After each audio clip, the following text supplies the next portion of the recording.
أعوذ بالله من الشيطان الرجيم. بسم الله الرحمن الرحيم. والتين والزيتون وطور سينين وهذا البلد الأمين. لقد خلقنا الإنسان في أحسن تقويم ثم رددناه أسفل سافلين إلا الذين آمنوا وعملوا الصالحات فلهم أجر غير ممنون.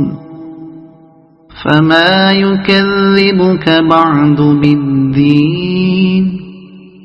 أليس الله بأحكم الحاكمين؟ صدق الله العظيم.